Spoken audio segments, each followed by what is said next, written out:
The following podcast contains mature subject matter, adult themes, and may also contain profanity. You have been warned.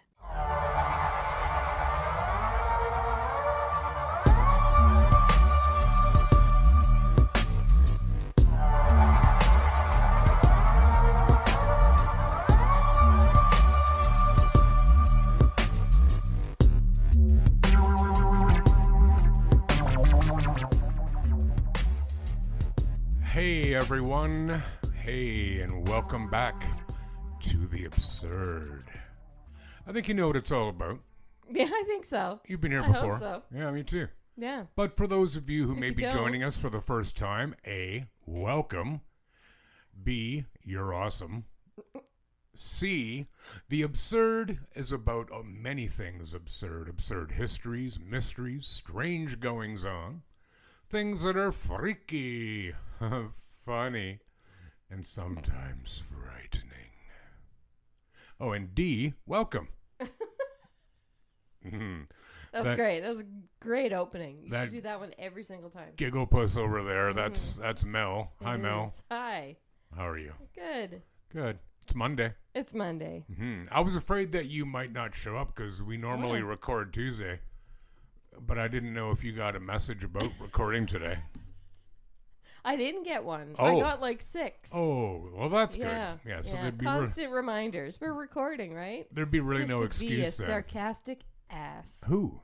Oh, I don't know. Who I could we be don't- talking about? I don't really deal in sarcasm much. So, yeah, did you have a good weekend? Did. Did you? Good. Lots of hockey again. Oh, nice. You know, that's the life of playoffs. Did you have any donuts? Actually, I did. So did I. I did. Where'd you go? Really? Donuts and deli. Oh, what kind? I had the blueberry fritter. Oh, yeah, that's a good choice. Oh, so good. I had a couple donuts from Anna Mae's up in Millbank. Have you Oh, ever yeah. been to Anna Mae's? Yes, I have. Dude, their honey dip donut. Oh. Usually, honey dip donuts are, they're okay. There's nothing wrong with them. I've got no ill will towards any donut. But these, my God, man. Do they have honey crullers? I don't think so. Because those are Oh. probably my favorite. I love honey crullers. Oh, me too. My parents were in Quebec a few years ago, and they were like in eastern provinces, and they asked for a cruller, and they're like, "Eh." Or, They "Eh?" sound like that, eh? Probably. And then Ah? they figured out that the locals call them tractor tires. Crap. Yeah, that's it. Tractor tires? Yeah, it starts with a T, like Timmy or tomato. Oh, God. Yeah. Anyway, but yeah, They crullers are amazing. delicious. I used to work at Tim Hortons Uh-huh. many years ago. Yeah, yeah. That's when they used to actually have a chef making the donuts. A chef. Yes. And Really? we had a chef making the honey crullers, and he would make the honey cruller Timbits, which are hard to find. Yes, So they if are. anybody knows where to find them in the KW region, please let me know. Yeah, just like the OV thing we had a few Yes. last year. Yes, Maybe Ben will because they step are up. so good, but I can't find them. Anyway, he would make them, and he would call me back when he had them ready to go, and they'd be on the skewer of Like a kebab, oh, it was so good. a cruller kebab. Honestly, they were so Damn. good, and they were still really warm, and oh, Yeah, yeah. mm-mm. You see, it's like, old-fashioned plain donuts. Yes. Now, they're a bit dull, but when you get them fresh Yeah. and warm, Yeah. mm. Yeah, it's like a good old Krispy Kreme donut if you warm that up for a few seconds. Yeah, I'm anti-Krispy Kreme, though. Really? Yeah. No, I don't think their donuts are bad, but they came in here all cocky and American, like, Tim Hortons is done. Forgetting for a second that, yes, we like donuts, and Tim Hortons coffee, let's face it, is largely shite. It is. Although the dark roast isn't bad. But, Krispy Kreme never had a prayer. Never had a prayer. No, they're good, but Yeah. they're good for a treat once in a while. But I heard it's like the same fat content as a Big Mac. Yeah. You know? Big Mac. There's something I haven't had in a long time. Tommy just growled too when I said that. Last Thursday, of course, as many of the locals know, we had an election here in the province of Ontario. I'm not going to offer my feedback on the results. But I was working at a voting station that day. And my God, was it long. Oh, so tired by the end, dude. So I had to be there. I was there for quarter to 8 in the morning, and we wrapped it up at 9:30 at night. And God love my father. God, both of my parents. Mm-hmm. But my dad picked me up.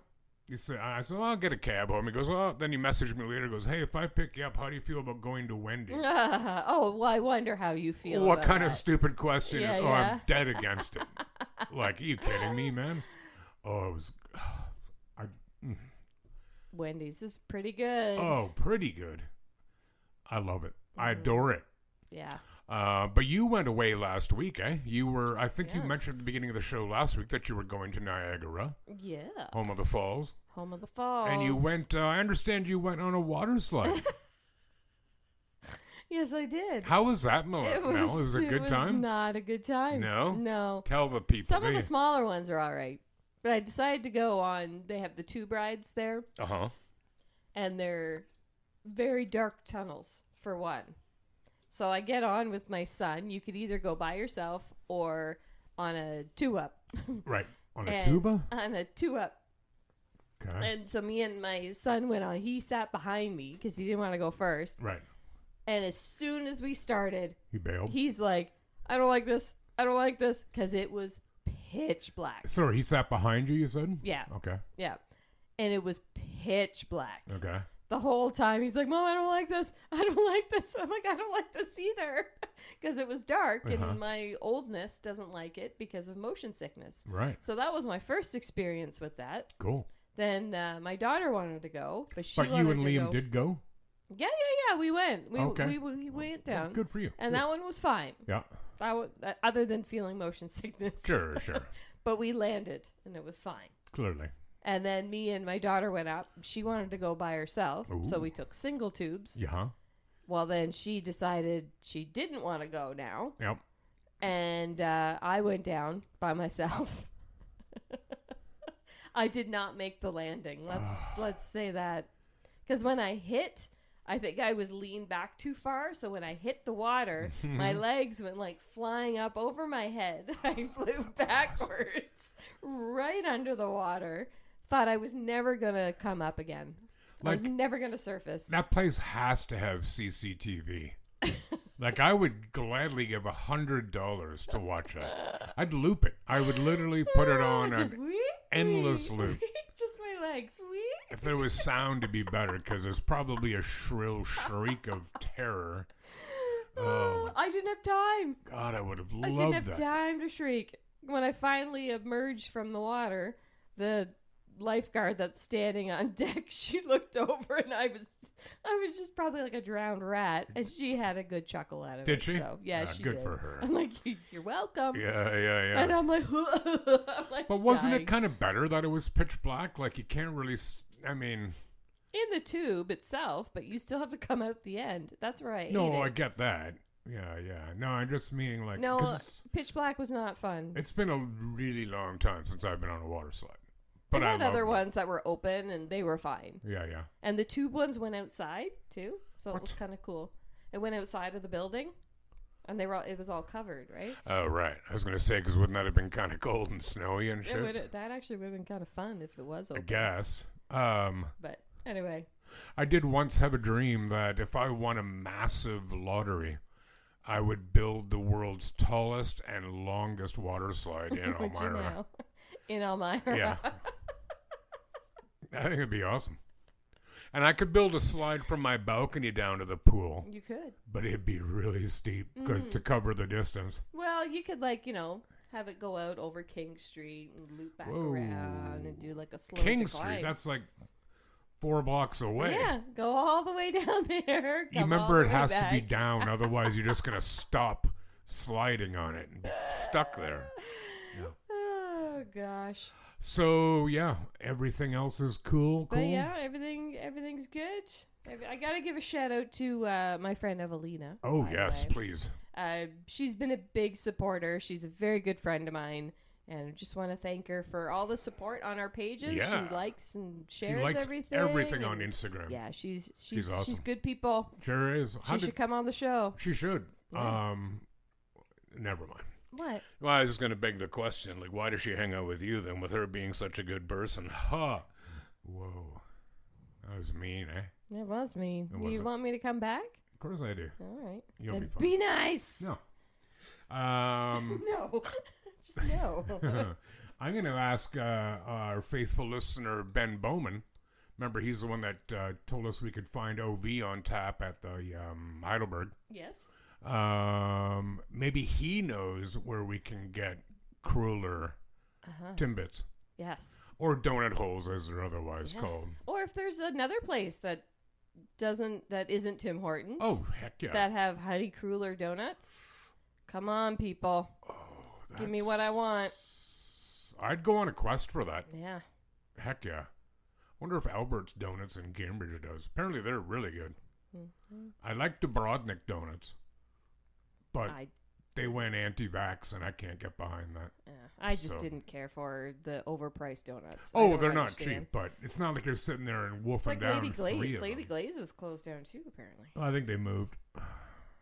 Oh, really? Pretty sure. Oh, I thought they were done. Oh, no. Yeah. No, you're done. But yeah, anyone know where to find honey cruller donuts that are not Tim Hortons And awesome. and honey cruller Timbits? Mm. But either or. Either Like or. an Just and a would honey be cruller awesome. anything? Yeah, yeah. But not honey cruller like you've dog got me. chews or something. We're not interested in. Well, I'm not. I can't speak for Mel. I might. Oh, well, there you go. Yeah. Hey, do you got a story for us? Yeah, let's talk about some stuff. Oh, yeah. I love stuff. We're going to go a long ways back. To when? 1747. Ooh, that is a long time I ago. know. How old were you then? Anyway, sorry. Anyways. Carry on. Jeremy Bentham was an English philosopher born in 1747. He became a leading theorist in Anglo-American philosophy of law, and a political radical with ideas influenced the development of welfarism.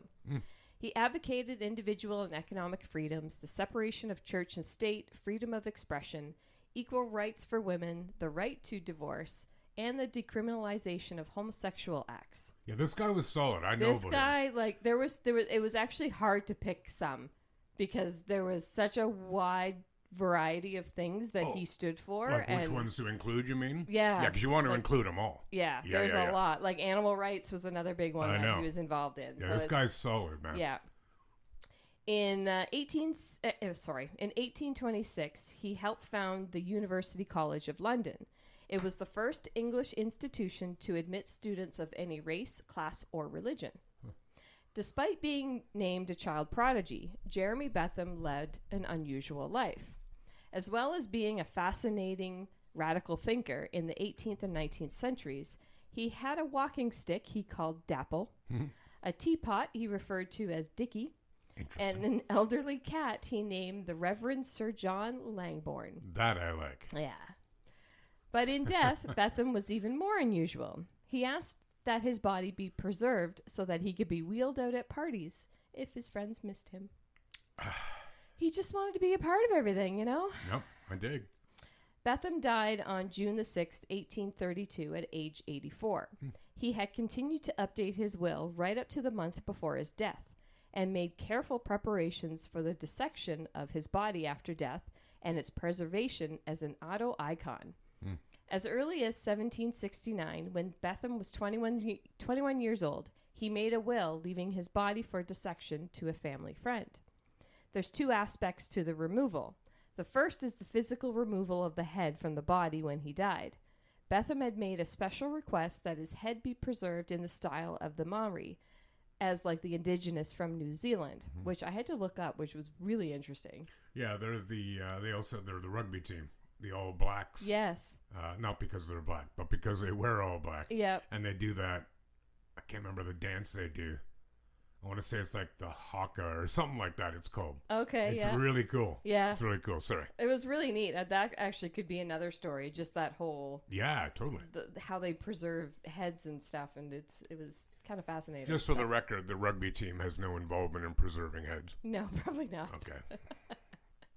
Bentham had intended the auto icon to incorporate his actual head, mummified to resemble his appearance in real life. Southwood Smith's experimental efforts at mummification, based on the preservation practices of New Zealand's indigenous Maori, involved placing the head under an air pump over sulfuric acid and drawing off the fluids. Although technically successful, they left the head looking distastefully gruesome, with dried and darkened skin stretched tautly over the skull. Delicious. What are you going to do?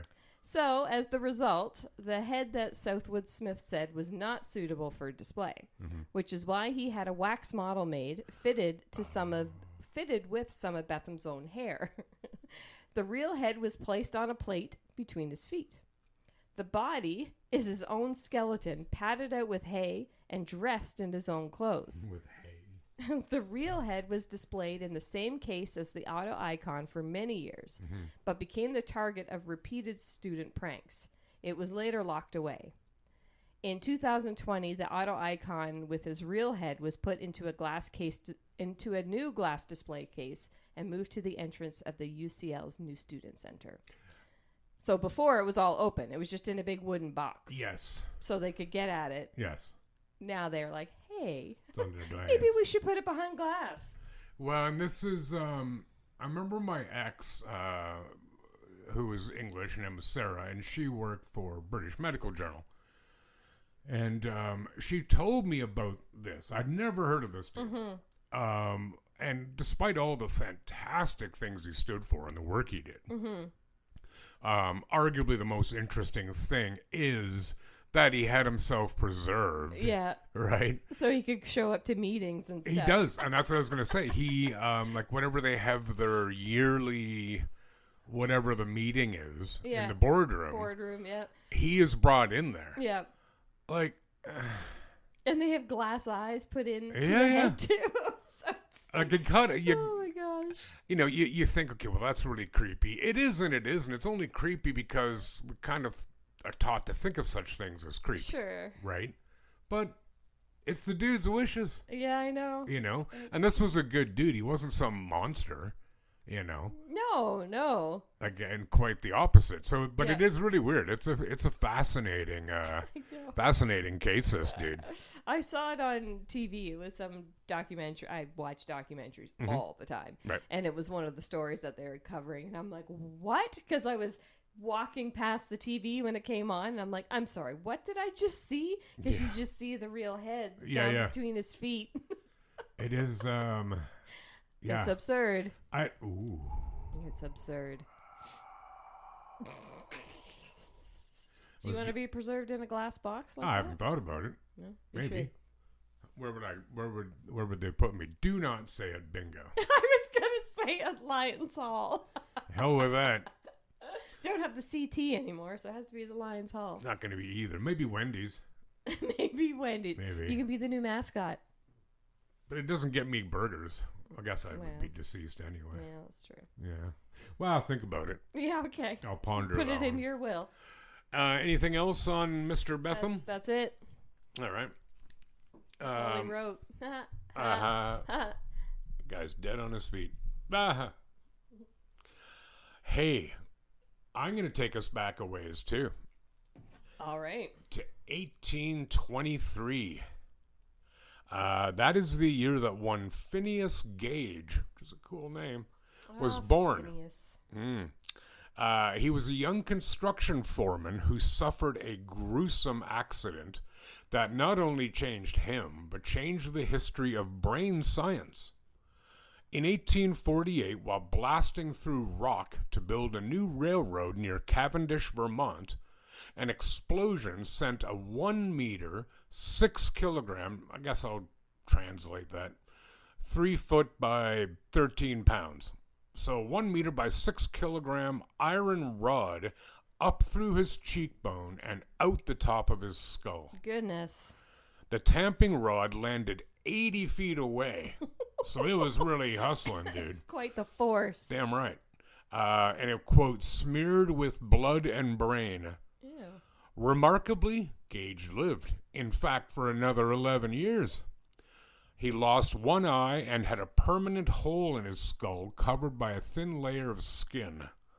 I wonder if you would stick a rag in there if it's like raining out or something. Gage was a medical marvel. there had been a long-running debate in the 19th century on whether different regions in the brain govern different... I'm going to take that because I know I was like, brain. Like a fucking zombie. Brains. That's zombie. You need to leave that in. You think so? Yes, that's really brain. Okay, I gotta... Okay, hang on. Anyway, yeah, so they were like undecided on if parts of the brain govern different behaviors. Here was a case of severe damage to the left frontal lobe, followed by a dramatic personality shift. It seemed to prove the point once and for all. Quote, it laid the path for the first real brain surgery in 1885, Margot Caulfield, director of the Cavendish, Vermont Historical Society, said. It opened up a whole new horizon. You can survive a brain injury. You can touch the brain, which means you can do surgery. It's really, really huge. Gage had been well liked by his coworkers and his employer, but later his doctor reported that he became, quote, fitful, irreverent, indulging at times in the grossest profanity. I like him. A friend said, Gage is no longer Gage. Based on my experience with people who have had similar types of injury, you can talk to them and they sound completely cogent. And then you talk to them another time and it's like, what planet are they on? Says Caulfield. This is the horror of traumatic brain injury. By the way, if you ever hear the acronym TBI, that's what it stands for. Oh, yeah? Traumatic brain injury. Yeah, okay. Some families just cannot handle a patient like that. Gage was unable to work on the railroad, but he still needed a job. For a while, he made money by exhibiting himself around New York as a curiosity, showing off the holes in his head and his famous tamping iron. Then he was offered a job as a long-distance stagecoach driver on the Valparaiso-Santiago route in Chile. It was a 100-mile route, 13 hours, handling a coach and 6 horses plus passengers over rough terrain. Gage lived in Chile for 7 years and then started having epileptic seizures. He died in 1860 when he was 36 years old. Over the years, scientists have interpreted Gage's stories in different ways. At first, he was seen as a triumph of human survival. Then, for decades, he became a textbook case for post-traumatic personality change. More recently, Gage's case has been interpreted as a story of resilience. For a man who was supposedly antisocial and volatile, Gage's ability to hold on to a challenging job in Chile suggests that he'd regained his independence and social adaptability. Perhaps Gage's story is a textbook case of another sort, showing the brain's capacity for rewiring after trauma. The gift of neuroplasticity is why we're able to handle so much that life throws at us. I am fascinated by what he overcame to survive for so long as he did, says Caulfield. The resiliency piece of his story fascinates me. I think resiliency is just hardwired into our DNA. One thing I read on another site about this dude was that many neuroscientists were of the mind that his time in Chile, being a stagecoach driver, helped in his, let's not say healing, but his ability to adapt. Because it was so repetitious. It was routine. It was the same thing all the time. Right. And that helped his brain recover from it. Okay. Yeah. But I'm going to do an infographic on this, and the size of this rod that went through his head is... It's massive. The very fact that he survived at all is incredible. It is incredible. I remember seeing the story. And it's long. Yeah. Like, it's probably... Well, it says 1 meter long. Yeah. Like, that's... Yeah. You know, that's incredible, man. And I don't know how big around it was, but it was like, I don't know. I'm going to hold up my hand so everybody can't see it. But it was like that big around, dude. Yeah. What is that? Like the size of, like a banana almost. Right. You know? Yeah. Yes. Never mind. Just like a banana. Just like, well, I'm trying to Like, I don't know. What would you say it's as big as? I don't know. Right. Cucumber? Here we go. Hey, don't worry. I got a story later for you today that'll be right up your strasse. All right. Yeah, so that's Phineas Gage. Yeah. I found it interesting, too, how it talked about his personality changing. Yeah. And he kind of turned into an asshole. But it would flip. Yes. Like, he wouldn't always be that way, you know? And that, yeah, he had this hole in his skull that was just covered by skin. Gee whiz, like... You don't really want anything hitting that, do you? No. Like the soft spot. But wouldn't you on sit a there all baby's day head. and poke at it? I like, would. Yeah, I would too. Like, shit, I got brain on my Like finger. when your earring hole grows over and you get that little bit of skin. I still have it in there. Yeah, me too. Yeah, right there. Why don't you wear earrings? I can. That'll never grow over. Anybody can. Yeah. So that was cool, man. I enjoyed researching that one. Phineas. Phineas. That's the name of my neighbor's dog. Is it? Yeah. Isn't it also... Oh, no, it's Phileas Fogg in Around the World in 80 Days. Anyway. Yeah, you got a story for us, eh? Sure. Yeah, cool. Isaac Sprague was born That's a good name. Sprague? Both of them. On May 21st, 1841. We're like way back in the day, Yeah, eh? I know. Cool. I know. Cool. Weird stuff happened then. Ooh. This was in East Bridgewater, Massachusetts, just north of Boston. Neither of his parents had any health concerns, nor did Isaac. Wow. For the first 12 years of his life, anyways. That's pretty solid back then. One day, however, young Isaac complained of a cramp, and despite an enormous appetite, began losing weight rapidly. Oh. His panic-stricken parents were at a loss of how to help him. Called in a succession of doctors, none of whom could diagnose the cause of his thinness with the medical science of the time. One even suggested that he had been swimming too much. Because there was one theory that he would be swimming in like the local pond. Oh, there's parasites? And parasites in there. That was one of the theories. That's a good theory. It's a good theory. Whatever the cause, Sprague's appetite remained healthy even as he grew thinner and thinner, eventually weighing just 43 pounds and standing 5 feet 6 inches tall when full grown. Wow. You should see these pictures. I want to. We'll have to do an infographic on that one for sure. Yeah. He worked for his father, a shoemaker, then grocer, for much of his adolescence, but with his weight steadily dropping, he found it difficult to keep his energy up. When his parents died in the 1860s, that would be a long life, the weakened young man was no longer fit for work, and he began to look for a way to turn his condition to his advantage.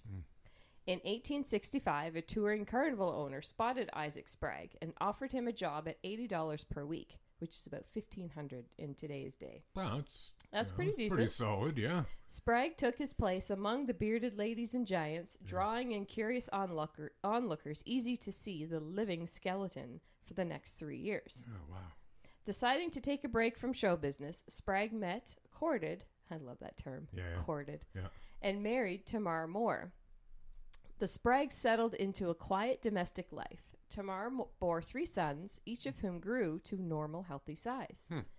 But weighing just 40 pounds, Sprague was still too weak to hold a regular job, and with a family to support, he soon turned to the sideshow once more to make his living. Yeah, sure. With Barnum's Sideshow, he became a favorite of audiences throughout the United States, Canada, and the United Kingdom. Although he enjoyed steady fame as the Thin Man and the Living Skeleton, Sprague didn't enjoy circus life and several times sought employment elsewhere. However, he grew progressively weaker, with the weight that never rose above 50 pounds. At times, he was forced to wear a flask of milk around his neck just to stay awake and keep his body nourished throughout the day. Wow. So he could just sip on milk all day. Yeah.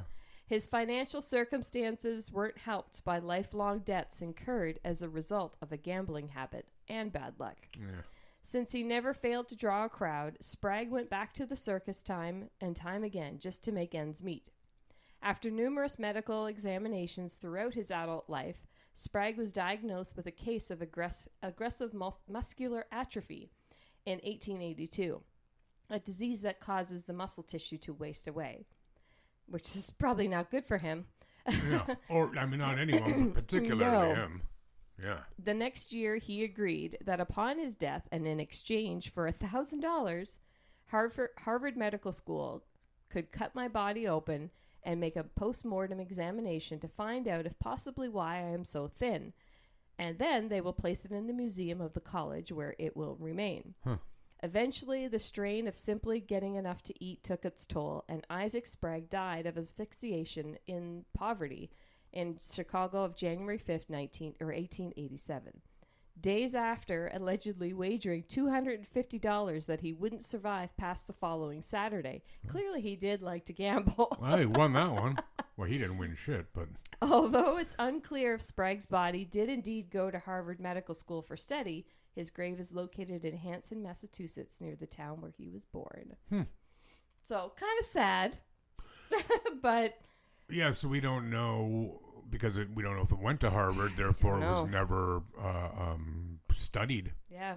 Because, I mean, I'm far from anything medical in my background. Not even a science grad, for God's sakes. But it does sound like some sort of protein, like... deficiency or something. Can't process it. Yeah. I actually know somebody who had that. They could not process protein anymore. Oh, yeah? You know, it's the old protein plus fat plus carbs equals energy. Right. And protein is a building block, right? So, wow, I'm looking forward to seeing some pictures of this dude. It's terrifyingly peculiar. And I don't mean not to be indelicate, but does it almost look like the pictures you've seen of, like, survivors from, like, Auschwitz? No, because, yes and no, I suppose, but his head...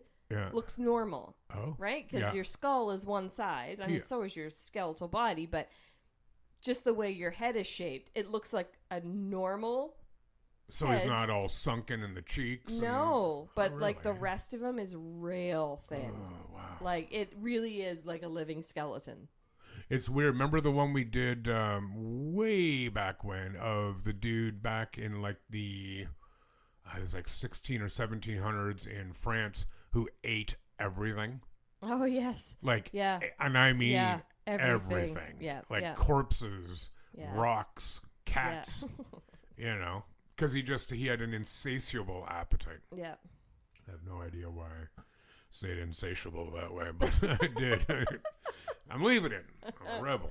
All right. No, that was a good story, man. That's interesting. I look forward into looking into that action. So yeah, that's the living skeleton. Yeah, that's horrid. And he wasn't very old when he died either. It sounded like he was like maybe 40s. Yeah. I don't blame these people at all for going to like sideshows. Or what else? What else are you gonna do? And that's like 72,000 Yeah. equivalent now. Yeah.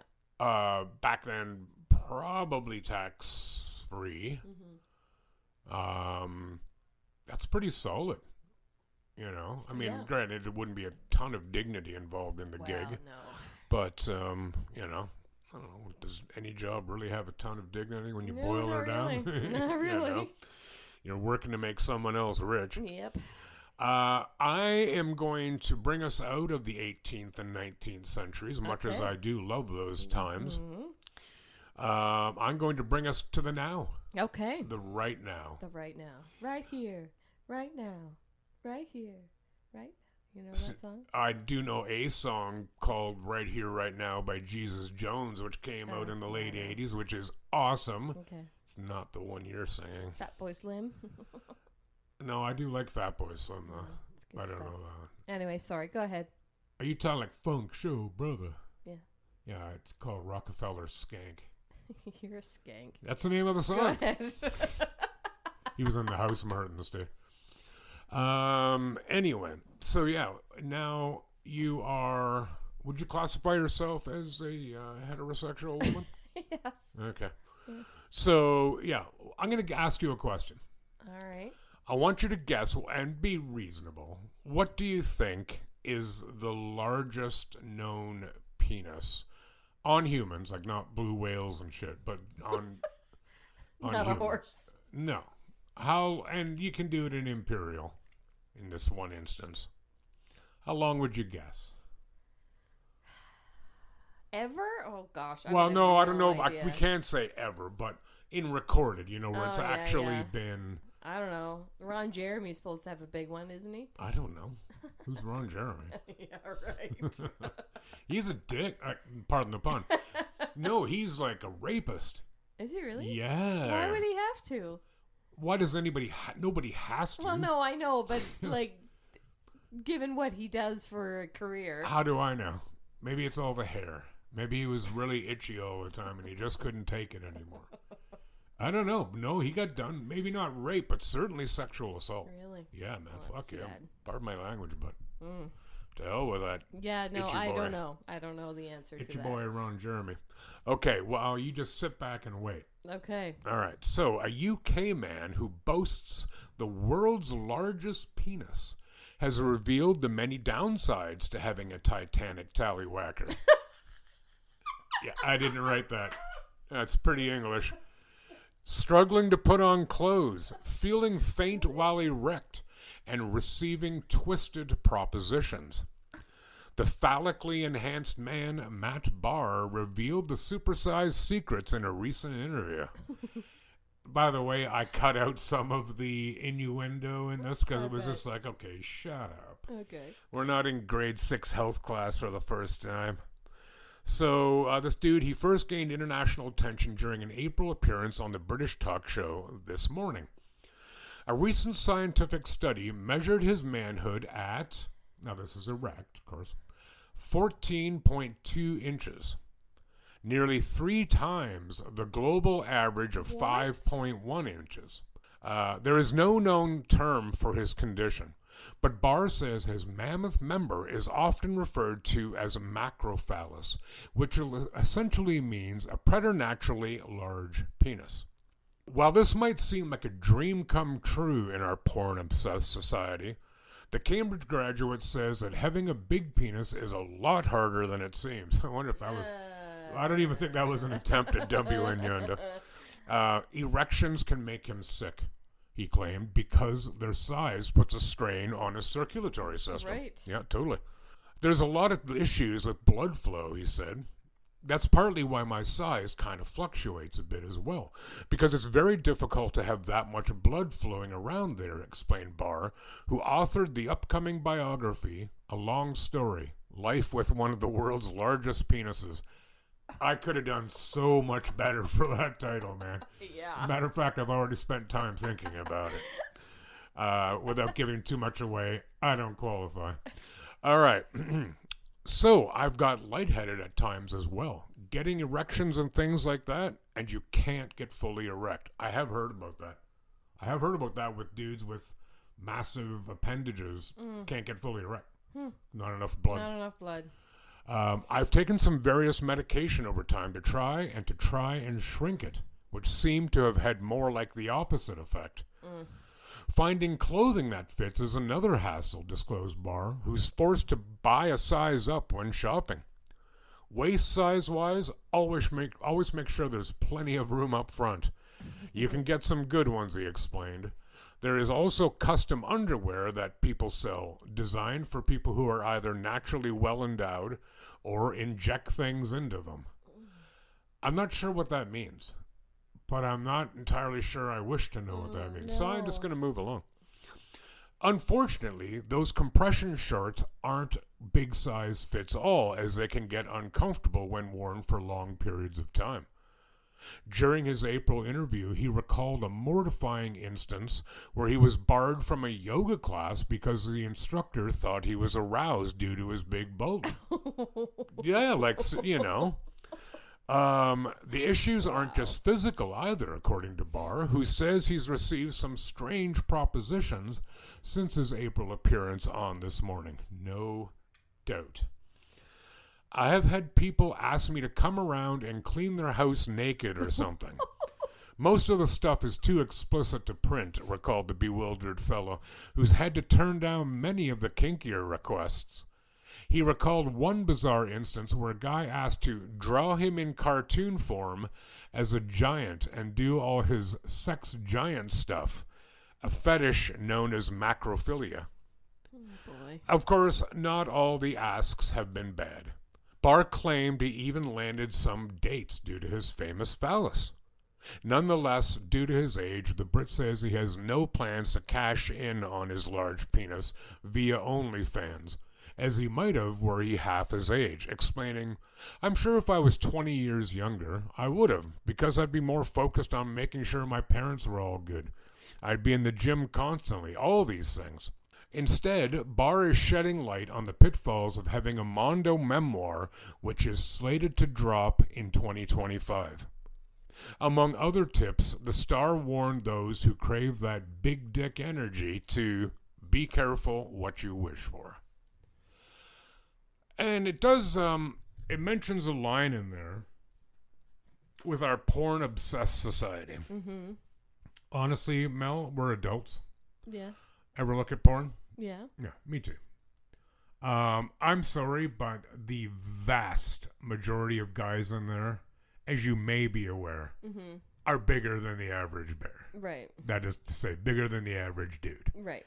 Right. And I don't like it. Like, I don't find it intimidating, or I don't find it resentful or anything. I just find it stupid. Why does it have to be that? Right. Like, I don't want to see a woman with, 84-inch guns. Right. Because it's so Right. such an anomaly. Right. Yeah, and that's what I was gonna say. I'm like, the same could be said about the other side too, where it's, people, they have women on there that aren't quote unquote normal. Right. It's not something you're gonna see from day to day, right? So it's all the fantasy. It's all the fantasy of. But why? Why I is don't that? know. Because I remember, and I know I won't get into it. I know some people don't like this comedian, Amy Schumer. She does have a really good line one time when she's talking about how guys are all obsessed about having really big dicks. And she's like, there's no point in having a stretch Hummer if you have nowhere to park it. Absolutely. Right. Yeah, that's what I've said, not in those words, but I've said that before. There's only so much room. Right. No woman wants So, shit pounded out of her cervix. No, I will run far, far away. Yeah, I can't imagine that feels good. And I'm betting this guy, like, other than being, a curiosity almost, he probably doesn't get much sex. Maybe not. Well, No. Like, Just a tip.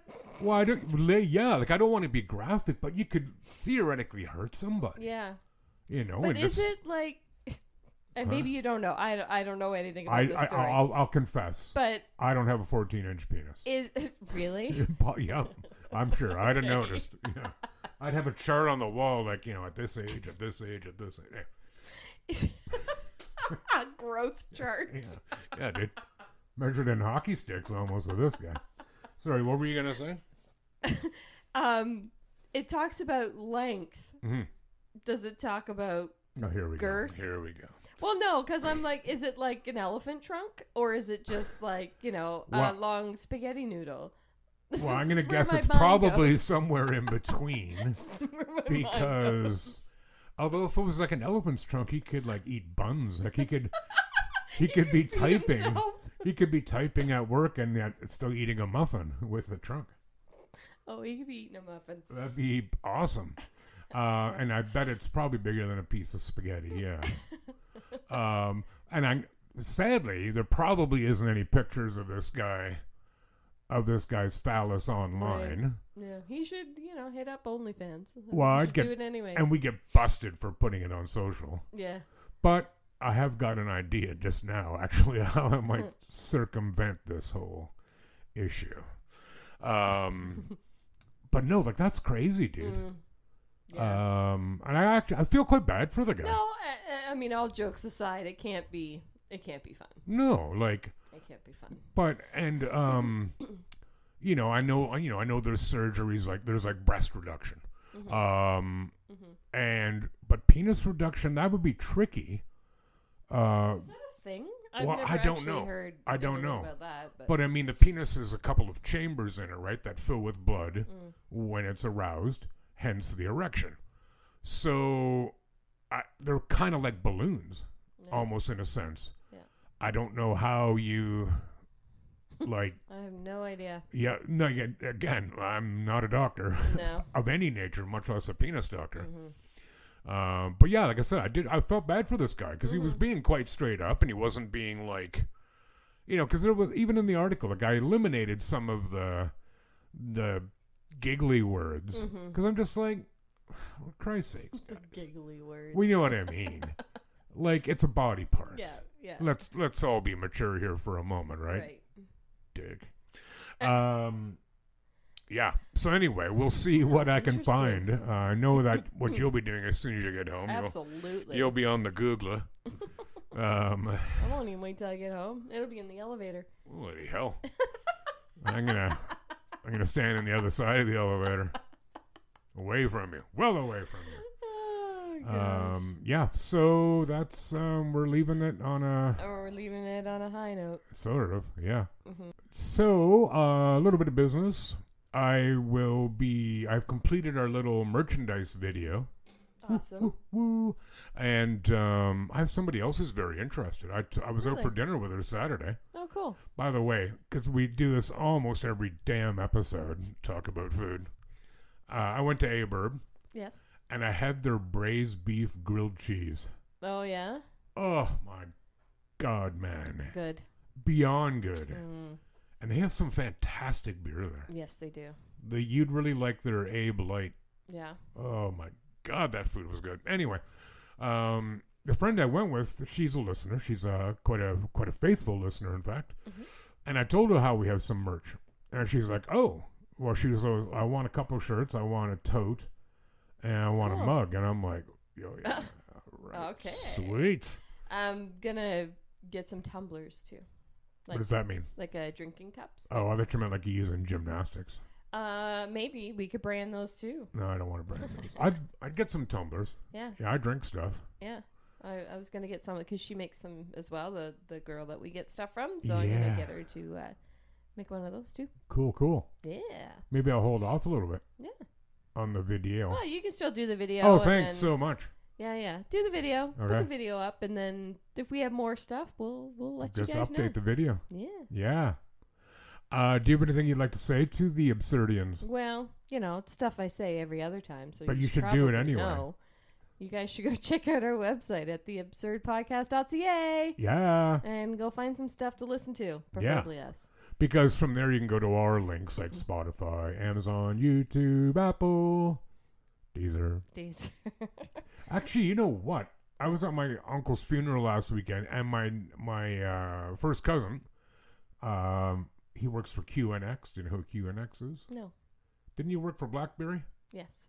That's a division of BlackBerry. Oh, wasn't when I was there. No, because they're doing all the self-driving vehicle stuff. Ah. Yeah. Anyway, he uses Deezer. Oh, well, look at that. Look at that. Full circle, dude. Yeah. Full circle. Yeah. But yeah, go give us a listen, please. Yes. Give us a review. That would be awesome. 5 stars, always great. And do share. Please tell some people. I told a couple people I was working at the election last Thursday. Co-workers. Wasn't bugging the voters. No. Although I did Slip it into the voter card. I did have a dude come up near the end who was pretty obviously ahead, if you know what that old term means. And he completely smelled of marijuana. Yeah. And I took a whiff and I went, that smells good. And he looks at me and goes, no, it doesn't. And then kind of smiles like, you don't smell nothing, man. It was awesome. Anyways, I was really cool. tired, so it struck me as funny. That's too funny. Yeah, so give us a listen, give us a share, give us a review. Visit us on Instagram, Facebook. We're now on TikTok as well. Yep. It's all under the absurd. Look for Mel with the paper bag over her head, and you'll find us. So that's it for this week, everyone. Take good care of yourselves and each other.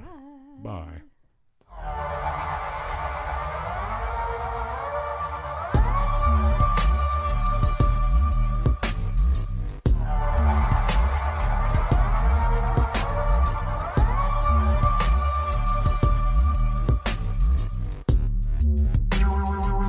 The Absurd Podcast is written, produced, and recorded by Rod and Mel. Music by Audionautics.com.